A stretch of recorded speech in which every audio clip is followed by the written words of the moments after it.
Good afternoon, everyone, and welcome to the second webinar of 2022-2023 EMOS webinar programs.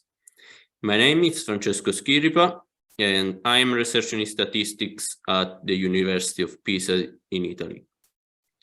As member of the EMOS team of my university, I'm working at the organization of this webinar program on behalf of Eurostat, together with the German company StatUp. Today, I'll act as the webinar moderator.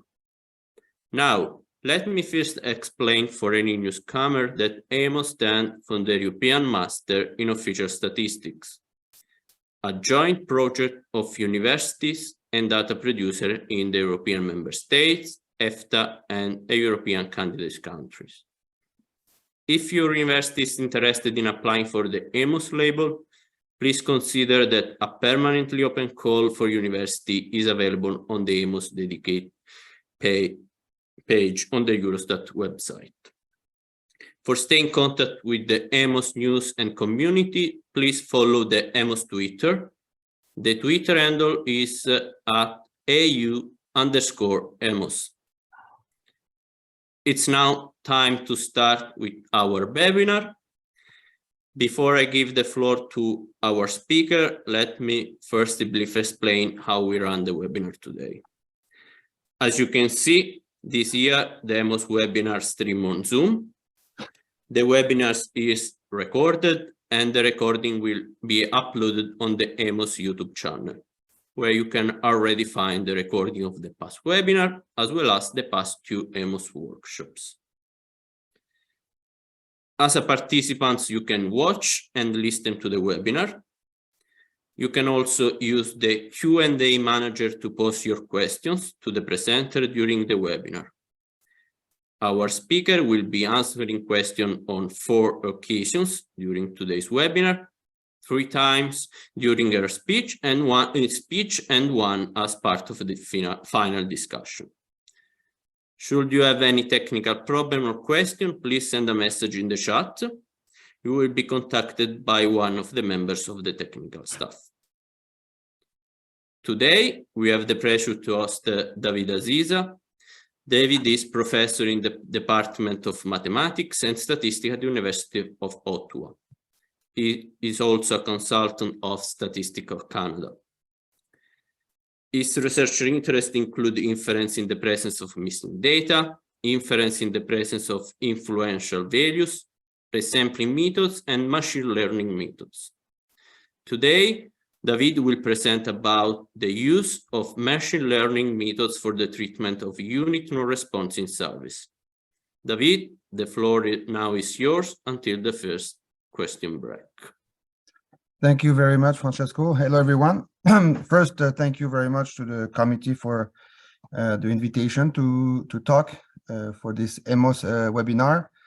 So today I will be talking about, and it will be essentially empirical, but about machine learning methods for the treatment of unit non-response in surveys.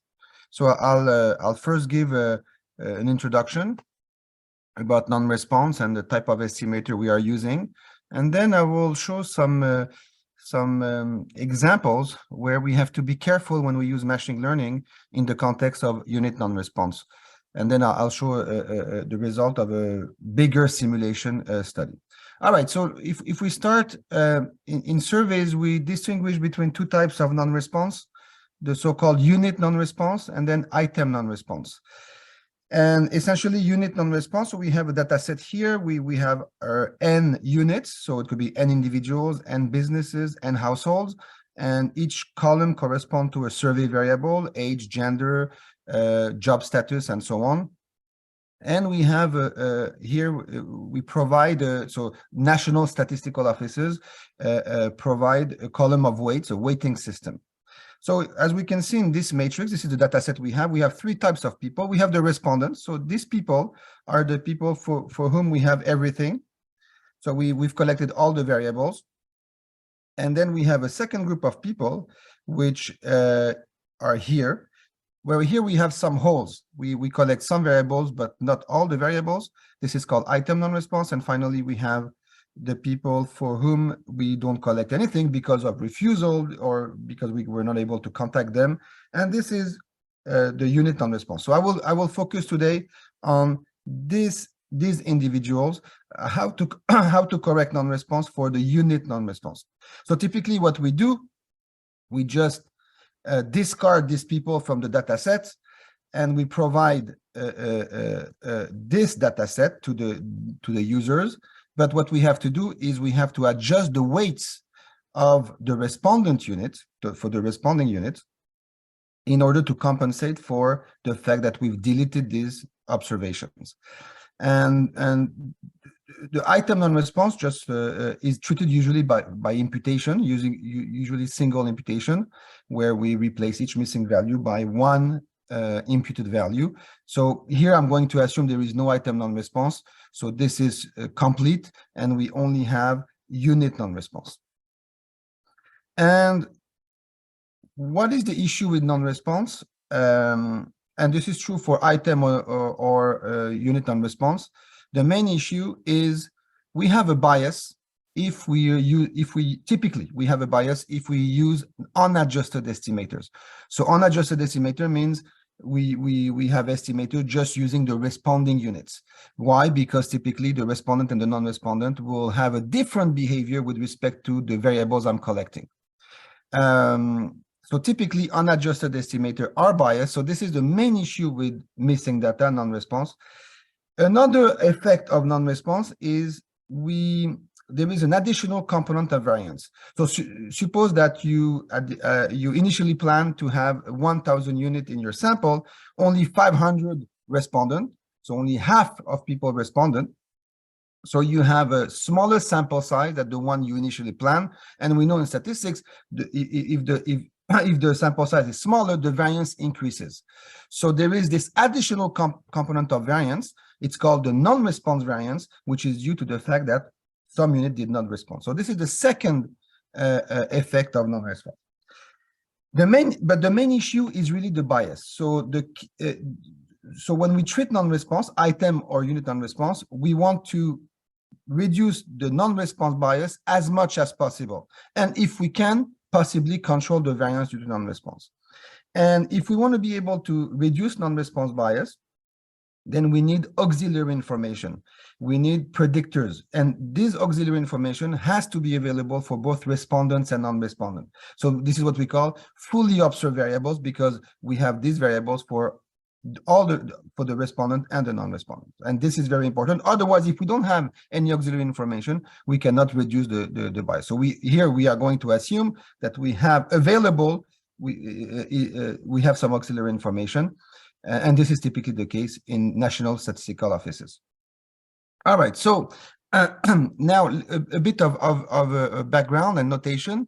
So let U be a population of size Kapn. So here we are dealing with a finite population, population of businesses, population of households, population of individuals. It's a finite and of size Kapn. And I'm going to use Y as a generic notation for a survey variable. So a survey variable is the variable I'm going to collect on the field. And my goal will be to estimate the population total of the Y values. So this could be a total revenue, and the total is the basic parameter in survey sampling. Of course, if we take the total divided by Kapn, the population size, this becomes the population mean. In other words, if we know how to estimate a total, then we know how to estimate the population mean, and we actually can estimate other parameters that are function of totals. So I'm just going to focus on the total, but remember that we can estimate other parameters. So we have a finite population, and in survey sampling, what do? We select a sample, we'll call it S, from the population using a sampling design. So a sampling design is a perfectly controlled procedure. So it could be stratified simple random sampling, to be simple random sampling without replacement. It could be something a bit more complex, where we have 2 stages or multi-stage or multi-phase of sampling. But at the end of the day, for this talk, what we have to remember is a sampling design is a procedure that will allow me to select my sample, and it's perfectly controlled by the survey statistician. And two important things, two important aspects of the sampling design is the so-called first order inclusion probabilities. So pi k is the probability that unit k will belong in the sample. What is the probability that k is selected in the sample? And again, this is known because this is because the procedure is controlled by us, right? And we also have, and this is mostly for variance estimation, the pi kls are the second order inclusion probability. What is the probability that both k and l are selected in the sample? So at the end, for point, why do we need the pi k and pi kl? Because for point estimation, we need the pi k's to construct the point estimators, and we need the pi kls, so the second order inclusion probabilities to if we want to build variance estimators. So this is what we have. So we have a sampling design. We select our sample using the sampling design, and now once we have our sample and we have collected the information on the field, we are ready to estimate our population total. And our population total, Ty, we are going to use here, they are more sophisticated estimator, but for this talk, we'll simply use as an estimator of the total, the famous Horvitz-Thompson estimator. Often this is the basic estimator in survey sampling. So what is this Horvitz-Thompson estimator? As we can see, it is the weighted sum of the Y values over the sample. And I'm assigning to each individual in the sample a weight 1 over pi k, so which we will call dk. So dk is 1 over pi k, and dk is what we call the sampling weight, the basic weight, and is the inverse of the inclusion probability. In other words, what is the rationale behind this estimator? It means so the dk here can be viewed as a weight assigned to each unit in the sample, and the weight represents the number of people that each unit represents in the population. In other words, if a unit has a weight dk of 10, this means that unit k represents 10 people in the population itself and 9 other people.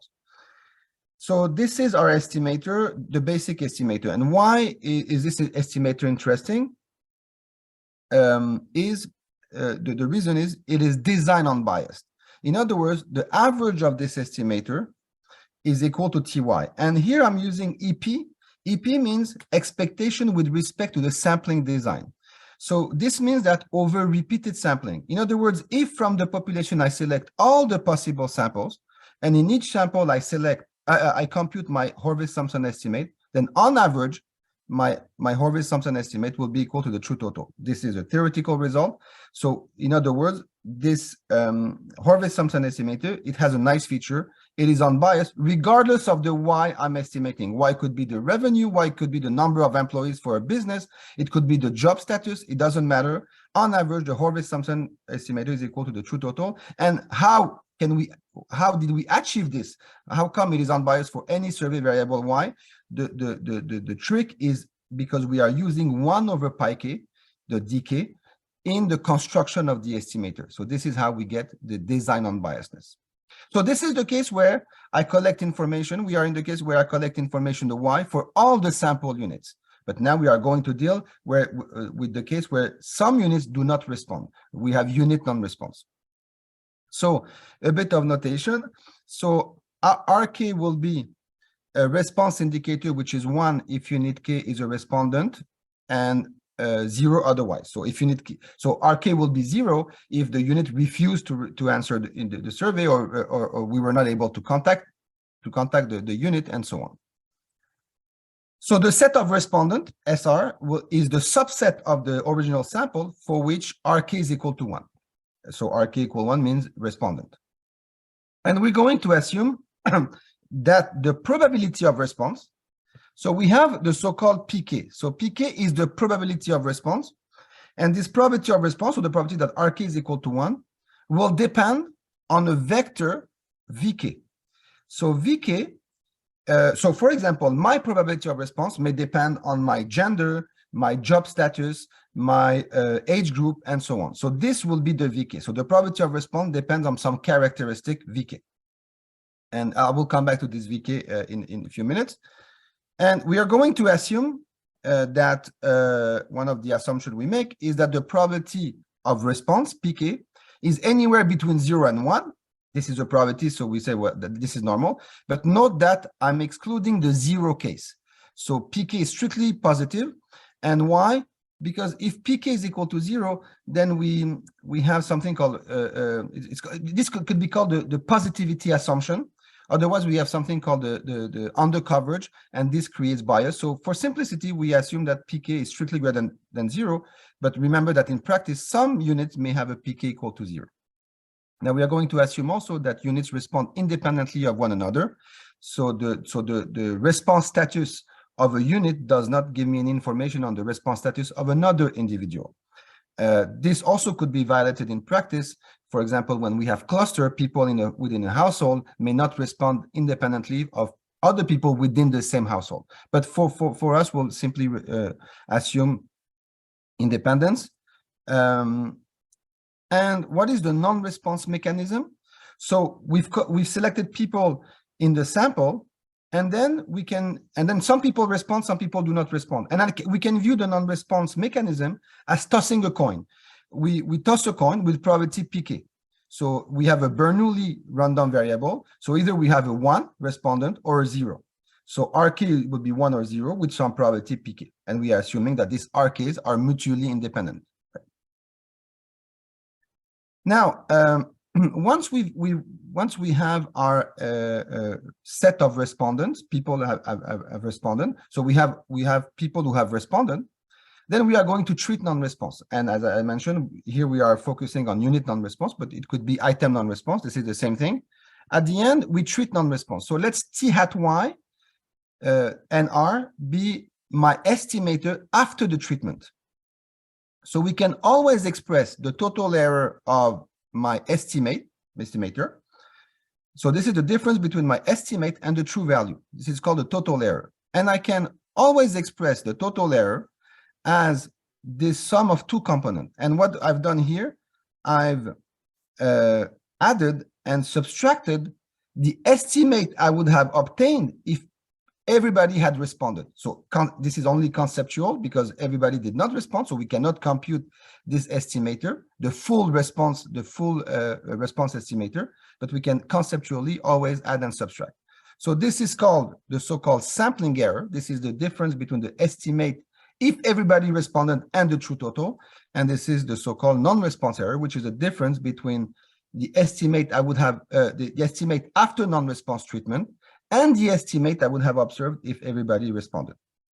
So the total error is the sum of the sampling error and the non-response error. What is the goal when we treat non-response? Is to reduce the non-response error as much as possible.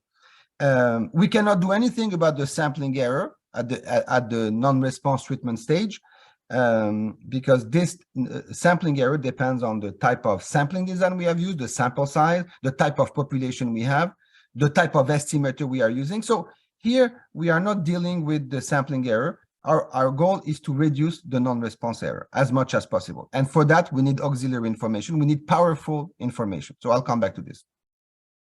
Now, what type of estimator can we use? The type of estimator of the total. So we have the naive. Naive is the unadjusted estimator. So the naive, I'm estimating a total. So if I was estimating a mean, the naive will be the mean of the respondent. So y bar hat r is the mean of the respondent. And the reason I'm multiplying by cap n here is that I'm estimating a total and not a mean. So this will be called the unadjusted estimator of the population total. And if we do a bit very simple algebra and we look at the non-response error, so the difference between the naive and the estimate I would have observed if everybody responded. So this is my full sample estimator.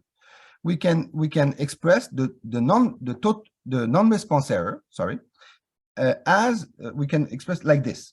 So if we look at this expression, we see two components. We have this component and we have this component. So this component is the difference between the mean of the respondent and the mean of the non-respondent. So y bar hat m is the mean of the non-respondent.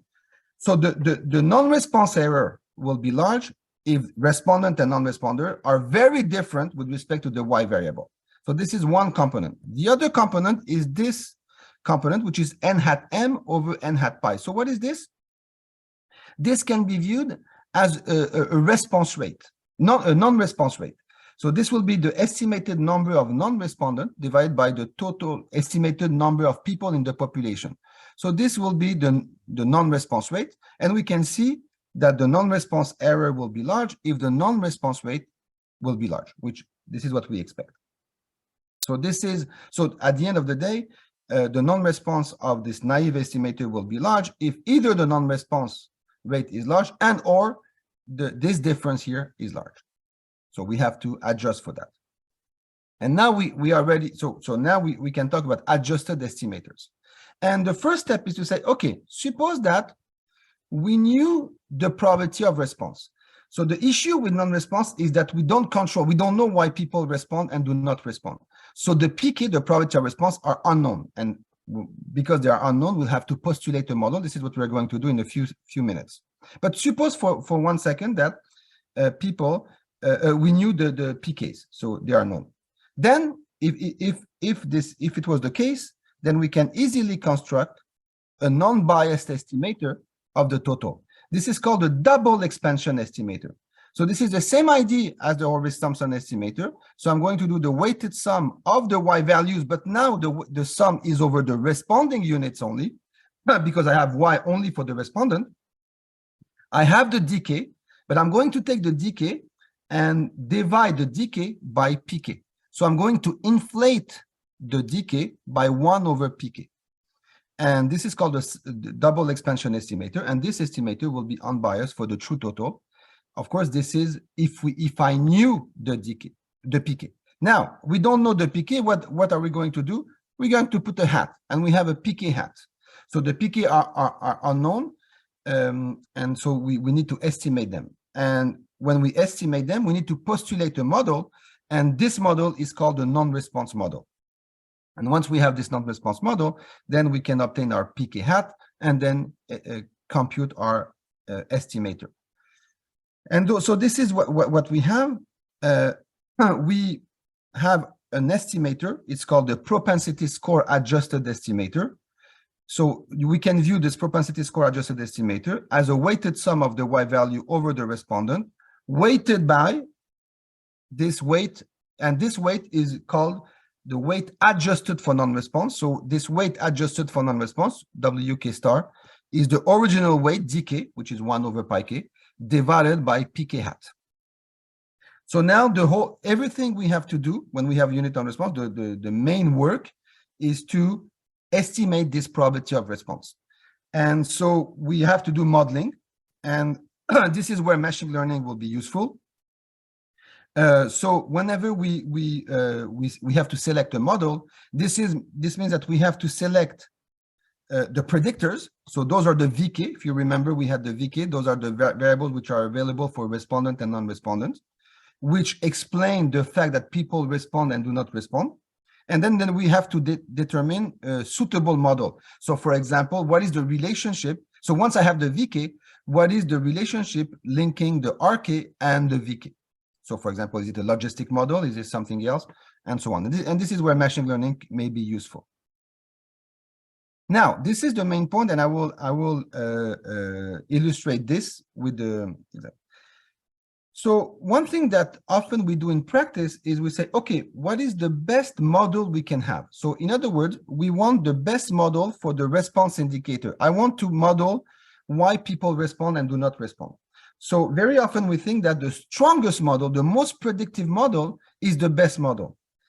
And as I will show, this is not always the case. Why? Because if you have a highly predictive model, at the end, you may have if the model is very rich and very predictive, it will discriminate between respondent and non-respondent. In other words, some PK hats will be close to 0 and some PK hats will be close to 1.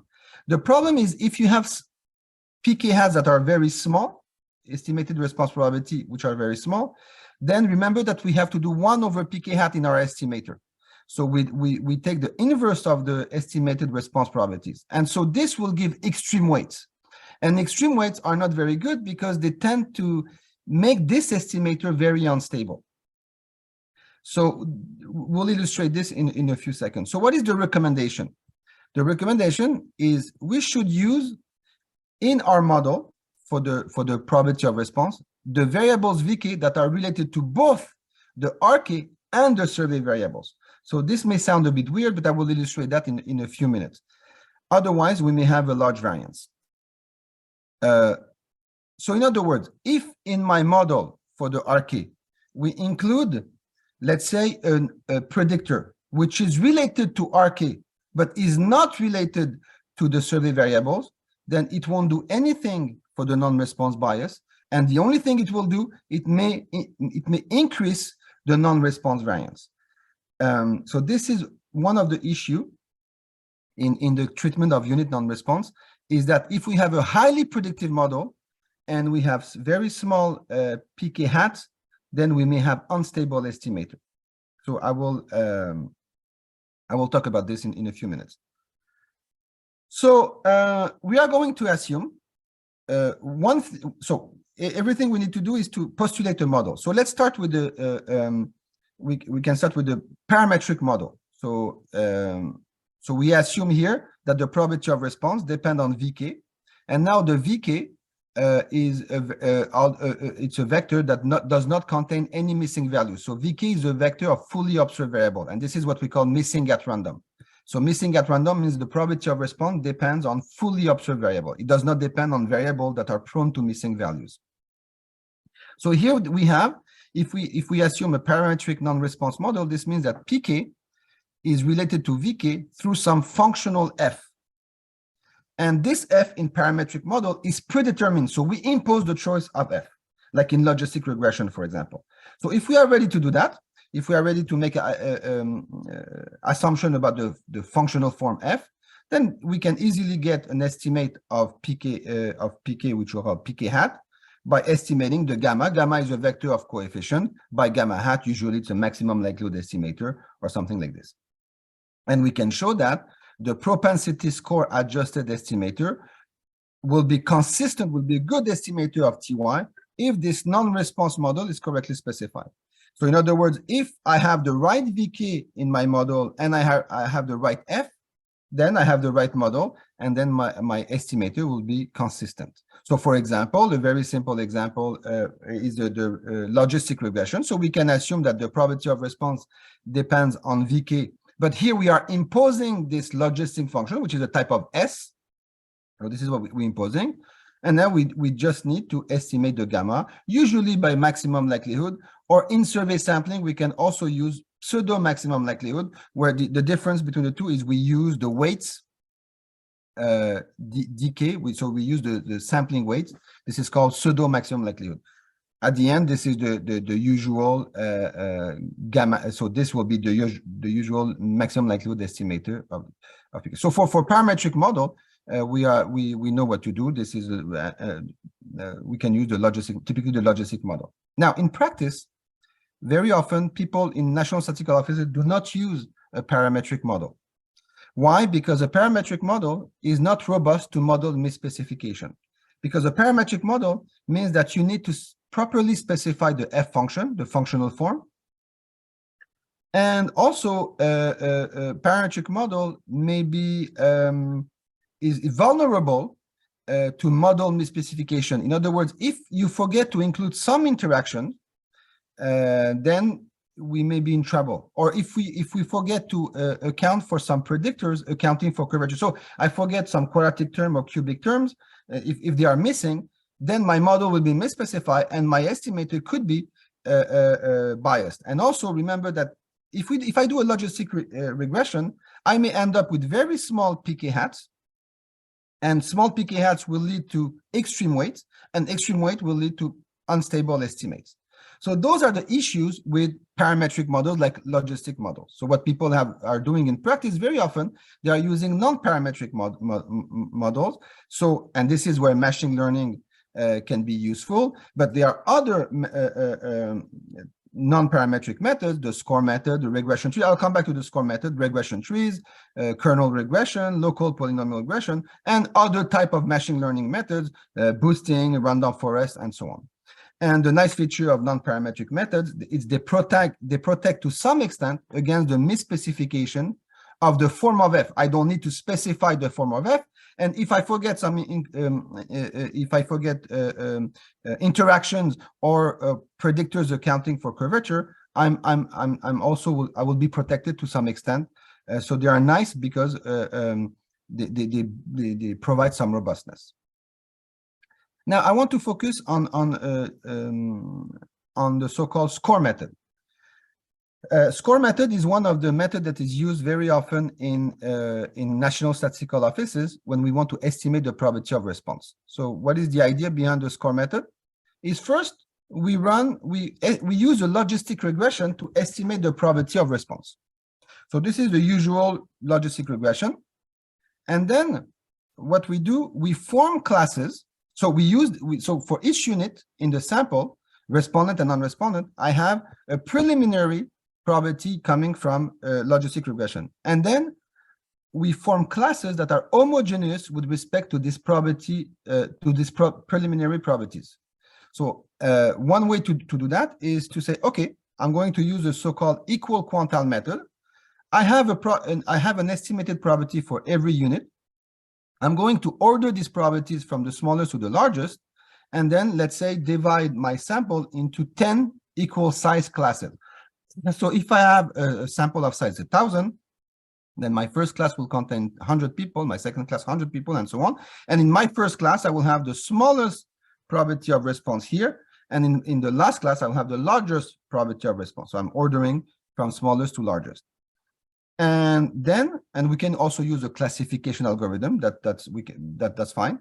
Then once we have the classes, then we don't need these probabilities anymore. Then we are going to compute within each class the response rate. And so I'm going to compute within each class the response rate. So for example, in the first class, I have a response rate of 20%. And this is my pk hat. In other words, when I go back to my estimator here, my estimator of the PSA estimator, I'm going to use, yes, here, I'm going to use not the pk hat coming from the logistic regression, but the pk hat coming from this score method. So this is the observed response rate within each class. So this is why it's non-parametric, and this is often used in practice, and it works fairly well, as we will see in a few seconds. So any question before we continue? Okay, David, I think we do not have any question for now. Maybe we can go on until the next question break. I remind the participant they can post question right in the Q&A tool. Okay. All right. Yeah. So let me illustrate this through an example, and we'll see why we have to be careful when we treat non-response in surveys, and especially with the non-parametric method and machine learning method. All right. So I generated a population of size 10,000. So I have a finite population. I have generated 7 variables, 1 survey variable y, which is here, and 6 auxiliary variable v1 to v6. So v1 to v6 will be fully observed variables. So I first generated the v1 to v6 from a gamma distribution. This is not very important. And then I generated the y variable, which is related to using a linear regression model related to v1 and v2. And note that y does not depend on v3, v4, v5, v6. Y only depends on the first two, v1 and v2.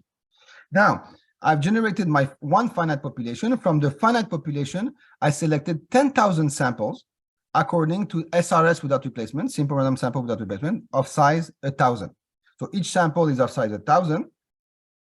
And then in each sample, I generated non-response according to this model here. So the probability of response, so this is the one I've selected for in my simulation study, the PK, is related to V1, V2, V3 up to V6 through a logistic model. So this is a logistic model. So we know that the correct model for Y, the true model for Y, is a linear model that depends on V1, V2, and that the correct non-response mechanism is a mechanism that depends on V1 to V6 through a logistic function. Okay? And the way why did I select this coefficient here, 0.05, minus 0.05, and 0.02? Because this coefficient ensure that within each sample, I have approximately 50% missing data. So 50% respondent and 50% non-respondent. And then once I assign to each unit a pk, then I can generate the response indicator within each sample. I have 10,000 samples.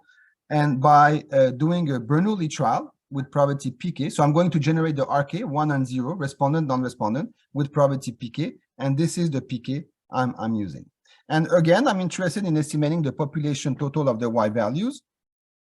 And again, I remember that V1 to V6 are known for all the sample available for all the sample units, respondent and non-respondent. So here, only the Y variable here will be prone to missing values. V1 to V6 are fully observed, so I can use V1 to V6 in as a predictor in my model. So this is the picture we have. This is the figure we have. We have a Y variable, which is related to V1, V2. And then we have the probability of response P, which is related to V1 to V6. So note that only V1 and V2 explain both the Y and the P. V3 to V6 explain the P, but they have nothing to do with the Y. So we'll see what the effect of this is. So we have our sample, we've generated non-response, so we are ready to do estimation. So I'm going to compute two estimators, the naive estimator, the unadjusted estimator, and also the PSA estimator of the total. So the PSA, so what we've seen before, the weighted sum of the Y values, weighted by the original weight. Because I'm using SRS without replacement here, this dk is simply cap n over small n. So this is the weight in SRS without replacement. And so the population size over the sample size. And pk hat here will be obtained using the score method. So the method I've just explained, based on 20 classes. So what I've done, I started with logistic regression, and then I obtained my preliminary probabilities. I ordered the probabilities. I partitioned my sample into 20 classes, homogeneous classes, and then computed the response rate within each class. And this is based on different subset of V1 to V6. I will come back to this in a few minutes. So we have two types of estimator, the naive and the PSA, and we computed the Monte Carlo percent relative bias of the estimator, but also the mean squared error of our estimator. And we also computed the dispersion of the weight. So remember that the WK star here are the adjusted weight, and the adjusted weight is the original weight divided by pk hats. And remember that we said that if some pk hats are small, then this could lead to extreme weights. And if we have extreme weights, then we can expect the CV of the weight. So the CV is just a measure of dispersion of the weight. We can expect the CV of the weight, the coefficient of variation, to be large. So this measures the dispersion of the weights. And finally, we computed also the mean squared error of the prediction. So we know the true pk because it's a simulation study. We have the pk hat for each unit. So we computed this average of the square distance between the prediction and the true value. And so this is at the prediction level, okay, at the individual level. So this is the MSE of the p hat. So I will come back to this. And those are the results. So what we have here is the relative bias of the point estimator. This could be the naive or the PSA. This is the relative efficiency of the point estimator. So what is the relative efficiency of the point estimator? Is the mean squared error of my point estimator. So again, it could be the naive or the PSA, divided by the MSE of the full sample estimator, the estimator I would have used if everybody responded, times 100. So anything above 100 means that I'm less efficient than the full sample estimator. This is what we would expect, because non-response adds some variance component, the variance due to non-response. So we expect this to be greater than 100. So this is the relative efficiency. Then I'm computing the Monte Carlo dispersion of the weight, and then the MSE of the prediction. And here we have our estimator, the naive, and then we have different PSA. We have actually 6 PSA. In the first PSA, when I did the model, I only incorporated the V1. So I used the score method. So I do the logistic model with V1, then broke my sample into 20 classes based on these properties, and then did the weight adjustment there. Then in my second PSA, I use V1 and V2, and then V1 and V3, and then V1 and V6. So V1 and V6 here is an estimator that is based on all the information V1 to V6 that I have. And every time we use the score method based on 20 classes. So what do we have? What we have, the naive estimator is biased. We're not surprised because the naive is just the mean of the respondent. And the way we generated non-response is such that the respondent and non-respondent are different. And so we have a substantial bias. Now, when we incorporate V1 in the model, only V1, we're going in the right direction. The bias decreased, not by much, but we're going into the right direction. Now, when we put V1 to V2, so this is the Monte Carlo percent relative bias. So this is 12.2%. This is minus 2%. So this is negligible. So once we put V2 in the model, then that's it. Our bias disappeared. We have no bias anymore. And now, if we put V1 to V3, then we see the bias to essentially is stable. In other words, once we've put V1 and V2, we're done with the bias. Now let's look at the relative efficiency. So, of course, this will be very high if you compare to other values because the bias is significant. And here we are looking at the MSE. MSE is variance plus bias squared, so the bias is very important. So the MSE will be very important. And so this is why we have 623. Now, when we put V1, of course, we're decreasing. The bias is decreasing. And now, when we put V1 and V2, we have 134. And if we look at what's going on now, is that as we put more and more variables in the model, V1 to V3, V1 to V4, and so on, this relative efficiency increases. So it's getting worse and worse. And in fact, with V1 to V6, we are at 206 compared to 134. So this is, this could be surprising because we could say, but this is the true model. This is my estimator that uses V1 to V6, because we know the way we generated non-response is that the probability of response depends on V1 to V6. And essentially what we see here is that we have no bias, but in terms of efficiency, we are, it's almost double the variance of this estimator based on V1, V2. So what we can see here is that including V1 and V2 is enough. So, and V1, V2 are the variables related to both the P and the Y. This is enough to eliminate the bias. Now, when we include V3 or V3, V4 or V3, V4, V5, V6, what do? We are including in the model variables that are not related to the Y variables. And what happens is we are increasing the variance. So the point here is that the most predictive model, which will be this one, does not necessarily translate into the best estimator. In fact, the best estimator is the estimator based only on V1, V2. And so it is the estimator based, if you want, on a misspecified model, because we forget V3 to V6. But this is the most stable model. So this is where we have to be careful, because ideally what we want to put in the model only are the variables that are related to both the P and the Y.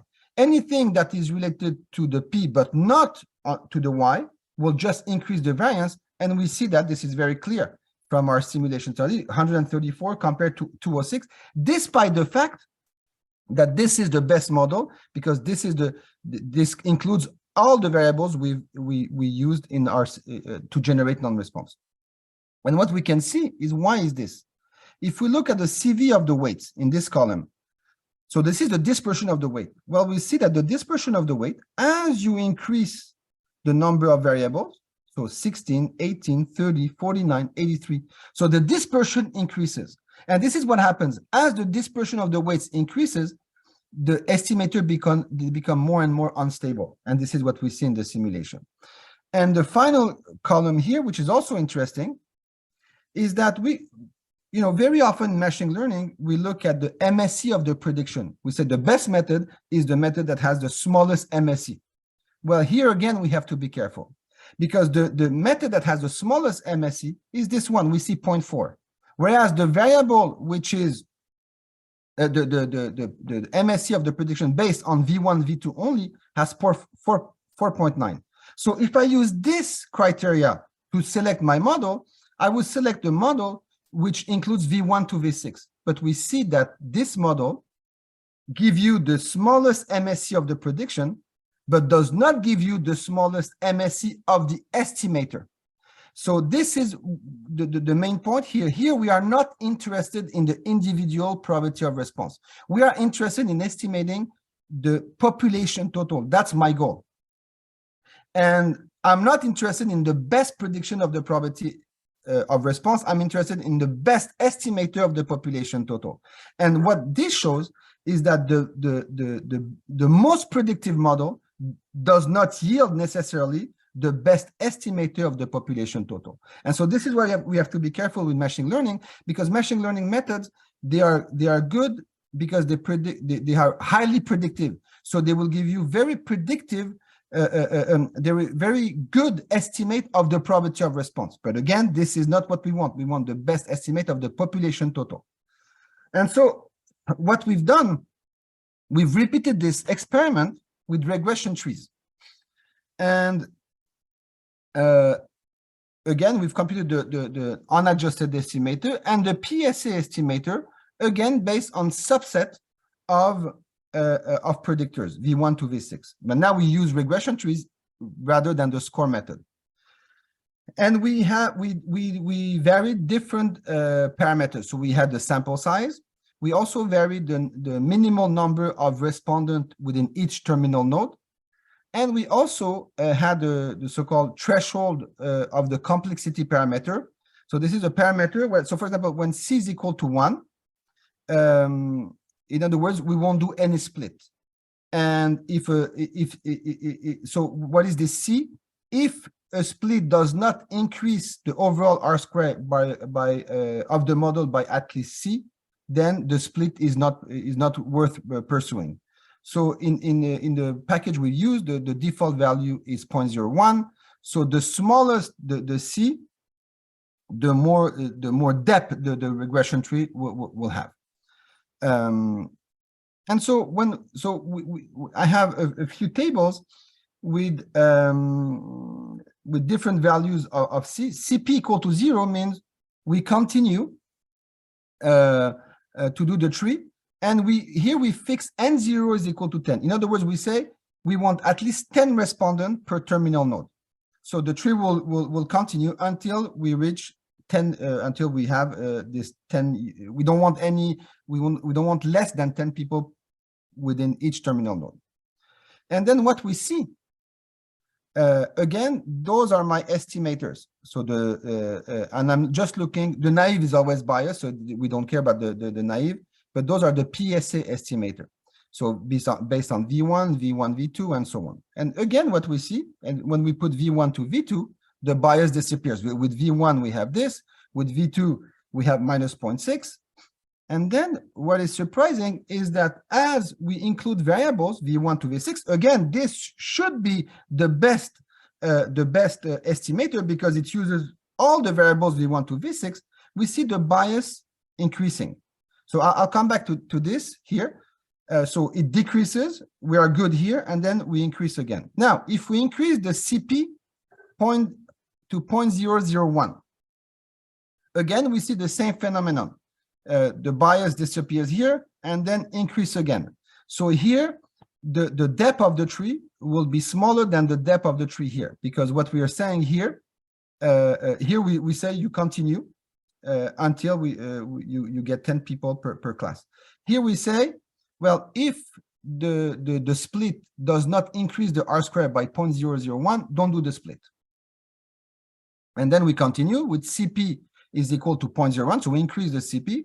Now we see we cannot even decrease the bias. So, but I mean, we go down and then goes up again to -10 in absolute value. And again with 10 individual. So what's going on here? Because we can see the regression trees, it doesn't work, doesn't seem to work when we put all the variables and when we increase the number of variables. And what's going on here is that, and what we notice is that whenever you put V1 to V6 in the model, and there are many splits in that will use V3, V4, V5, and V6. And remember, only V1 and V2 explain both the Y variable and the probability of response. So in other words, you have a very small fraction of the split that use either V1 or V2. And at the end of the day, those are the variables you want to use when you do the splits, not the other ones. V3 to V6, they don't do anything in terms of bias. If you want to reduce the bias, you want to use V1 and V2. And so you have many splits that do not use V1 to V2. And this is why the bias increases big, because when you use V1 to V6, I think there's only more than 80% of the splits do not use either V1 or V2. And so you're not using the variables that are related to both Y and P. So again, what this shows, it shows that when we use regression trees and other machine learning methods, we have to be careful for regression trees. We have to be careful because we have to make sure that V1 and V2 will be used. And a comparison of the score method, we can say, okay, but why is the score method? It worked well, right? Like here, we have no bias. Yes, because the difference between the score method and the regression trees is that in the score method, we first start with the logistic regression. And the logistic regression, so for example, in this one here, will be based on V1 to V6. And then we do the class based on this logistic regression, the probabilities coming from the logistic regression. But this, when we do logistic regression, we create a score that contains V1 to V6.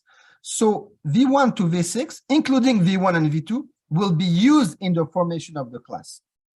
So V1 and V2 are hidden here. And so they are used. And this is why we have 0.4, because V1 and V2 are included here. Whereas in the trees is different, because in the trees we do splits. And when we use V1 to V6, there are many splits that don't use V1 and V2. And this is why the bias increases. So this does not mean that we should not use regression trees. It should mean that we have to be just careful when we use regression trees in the context of unit non-response, because we have to make sure that the variables we put are related to both the variable of interest, the Y's, and the probability of response. So it's a bit different from what we typically do in machine learning. One thing, and I have 10 more minutes, I will try to show some simulation result.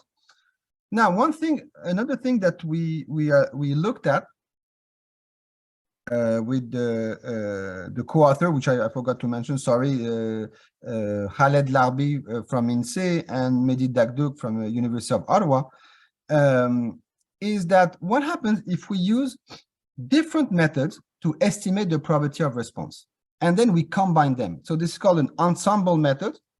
So for example, suppose we use the boosting, we use a random forest, we use regression trees, the score method separately. And then somehow we combine them to get a PK hat. Then this will be called an ensemble method. Is it good? Is it good to use an ensemble method? And the answer is yes, in some cases it's good, and I will explain why. So first, why do we use an ensemble method? Because what we've seen is we cannot say there is one method that always in every scenario works better than other methods. And the problem is you don't know in advance which method will work well. So in other words, random forest in one scenario could do very well. And but in another scenario, it may not do as well, and something else like boosting could do better. But in advance, we don't know. We don't know in advance which procedure will perform well. So what the idea behind the ensemble method says, okay, I'm going to use 5 or 6 methods and combine them, and hopefully one of them is going to be good. So my estimator will be good at the end because one of the methods did well. And this is called ensemble. And there are many ways, that I don't have the time to give the details, but there are many ways to combine, because at the end, if I use boosting, random forest, and so on, and the score method and the regression trees, let's say, so 4 methods, I need to combine them because at the end, what I want is I want a PK hat. And how to combine them? There are different methods. We can do that through calibration, through refitting, so we can combine. It doesn't really matter. At the end, what matters is that we combine them. So, for example, for each unit K, I used CAP-M method. So I have so for each unit, so for each individual, I have its estimated response probability, let's say, coming from a logistic regression. PK2 will be from regression trees. PK hat M will come from boosting. And then we combine them using one of these methods here to create a single score. At the end, I want a PK hat that combines. So the PK hat, at the end, when I combine them, can be viewed as a summary of all the information contained in this M machine learning procedures. So M could be 5, 6, whatever you want. Any question? And I will quickly show the result of a simulation study. I think you can go with the result. Yeah. All right. So what we've done, and again, we did a simulation study to assess the performance of many machine learning procedures. So what we've done, we generated seven finite population of size 50,000 each. And each population consisted of a survey variable Y, as we did before, and 7 auxiliary variables, 4 which are continuous and 3 which are discrete. And these auxiliary variables are the fully observed variables. And these auxiliary variables here, the V variables, if you want, were independently generated, or we created some correlation among these predictors through Gaussian copula. This doesn't really matter. So, so these X, okay. So these X here those are the fully observed predictors. So this is what I call the V before. Okay. And we generated the Ys according to 2 models. So a linear model that depend on several X, X1, X2, and so on. And several, here this is a linear. And here it's, again, Y is related to the X variable, but we can see there is nonlinear term. So, so there is a nonlinear relationship. So we have predictors and we have linear and nonlinear relationship. They are complicated, but at the end, that's what we have. Then once we have the population, we have to select the sample. So we used stratified SRS. So we selected 1,000 samples according to stratified SRS. And the way we stratified, in the variable X, we had one X, which we call XS, that was used as a stratification variable. In other words, we generated the X and divided the X into strata. So within each stratum, we had homogeneous X values, these X variables. And then we used Niemann allocation to do the sample allocation. And the sample size was 1,000 in each sample. And then we selected, we had 2 type of sampling design, informative, non-informative. Quickly, non-informative, that there is no relationship between the weight, the sampling weight, and the Y variable. And informative, we had a correlation between the survey weight and the survey variables with correlation of 0.3. So at the end, we had 7 different survey variables, because we had linear, non-linear, informative, non-informative, and so on. So when we combine these, we had 7 type of population, different population. Then we generated non-response, again, according to 6 different non-response mechanisms. So again, here the probability of response depends on some X variables. You can see this is logistic. And this is another type of logistic, but here we include some interactions and some quadratic term. So fairly complicated non-response mechanism, but at the end of the day, the first four only depend on X variable with different functions. And the response rate, the overall response rate is 50%. In the last two, those are where the pk depends on the y variable itself. So this is non-ignorable, not missing at random, whereas the first four are missing at random. And then what we've done, so we have 7 population. We've selected a sample within each population. Then we generated non-response according to the 6 non-response mechanism. And then we generated the 0 and the 1s, so who responds and who does not respond, so the response indicator according to each of the non-response mechanism. So those are the distribution of the probability of response for each mechanism. It doesn't really. And then once we have generated non-response, we have estimated the response probabilities according to different methods: logistic regression with some variable selection, regression trees with different versions, with different number of observation per terminal nodes, and so on. Random forest, again, with 5 different versions. K-nearest neighbors, I'm not giving the details, but with different BART, Bayesian additive regression trees. Boosting, we've used boosting with different, different depth, for example, different learning rate, and so on, different number of trees. Support vector machine, cubist algorithm. This is an interesting algorithm. Model-based recursive partitioning, and 3 ensemble methods. So this is the methods that take few methods. So I think we took 5 methods and we combined them. So we combined them in 3 different ways. So those are the ensemble method: cal, compress, and compress cal. I will come back to this in the result. Within each, so we estimated the probability of response using all these machine learning procedures. And for each machine learning procedure, we got the pk hat, and we were able to compute the propensity score adjusted estimator. We computed the Monte Carlo relative bias, the Monte Carlo relative efficiency as before, compared to the complete data estimator. And so I will skip because it's the end. We have the results. And if we look at the results, so at the end of the day, we have 7 population, 6 non-response mechanism. So 7 times 6 is 42. So at the end, we had 42 scenarios. So those results are the summary result about the 42 scenarios we had. And what we've done, if you look at this column, this is the median.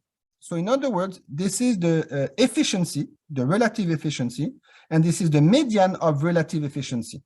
So we've ordered the method. So this method here, we had at the end we had 33 methods, 33 machine learning methods, or the version of machine learning methods. And here we have the 15 best methods. So I'm not showing the 18 remaining methods. So the table will be too large. So those are the 15 best, and 15 best with respect to the median. So out of the 42 scenarios, what is the median performance in terms of relative efficiency? And the best was the boosting, one of the boosting method, XGBoost. Okay, but if we look, the second best is an ensemble method, and ensemble method are here, is also here, and so ensemble method, they do fairly well. And if we look also at this is the median, but we also computed the minimum. So this is the best efficiency, and this is the worst efficiency out of the 42 scenarios. We can see that the ensemble method, in terms of median, is pretty good, but in terms of the minimum, is smaller than XGBoost, and in terms of the maximum, it's also much smaller than XGBoost. So the worst scenario with XGBoost gave a relative efficiency of 12,000, which is huge. So for at least one scenario, XGBoost was not good at all. The worst scenario for this compressed cal, this ensemble method, was 7,700.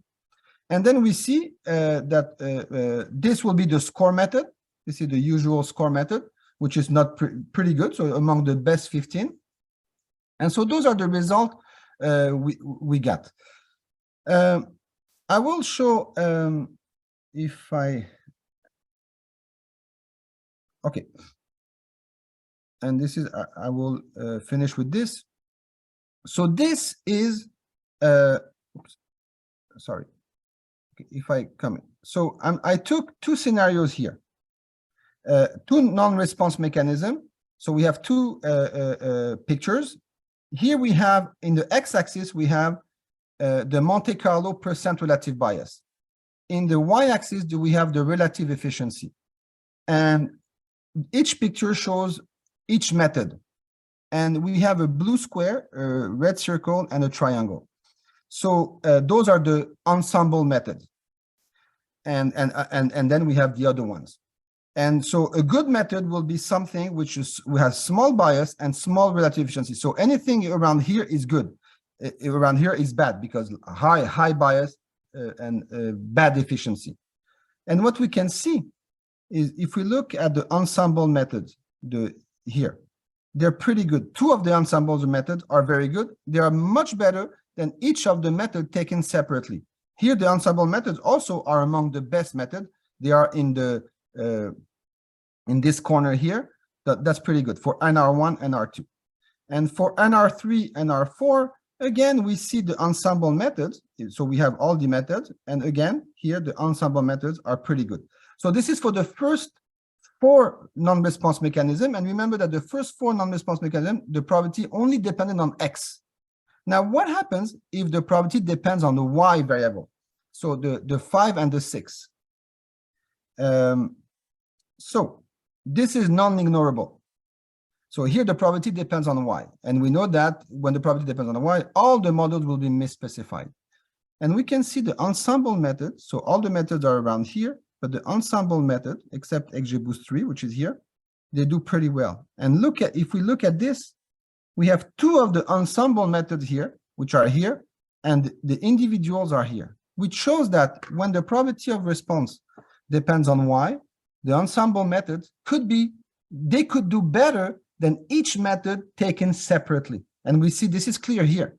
They are much, much better, even though we still have a bias, and because we are around 25% bias, but they are much better than the other methods. So they are able to provide more robustness compared to each method taken separately. And so this is a nice thing that we discovered with this ensemble method, that they can perform better than individual methods. So that's it for and those are similar results. And so I'll just finish final remarks. And we have other results, and the other results are the same, just by saying that at the end, two messages from this talk is that we have to be careful when we treat unit non-response in survey. We do not want necessarily the most predictive model, because the most predictive model does not necessarily lead to the to the best estimator of the population total. My goal is to estimate the population total. The second thing that we've discovered here when we did this project is that ensemble method seem to behave well. So combining different methods instead of selecting one of the method is pretty good. Now, to study the properties, theoretical properties, needs more research. And this ensemble method is related to something called multiply robust estimation in surveys. So again, there is a lot of work to be done from a theoretical point of view. This is just essentially empirical, but I think the area is fairly open for future research. Thank you very much. If there is any question, I will take it. Thank you, David. Yeah, we have time for just a couple of questions. Yeah, and I thank you for this very interesting presentation that for a very common problem in survey data. I have just a curiosity. In general, if I understand correctly, you can use this this proposal method for every data you have. And have you already applied this ensemble method to real data, or do you know if someone else applied it?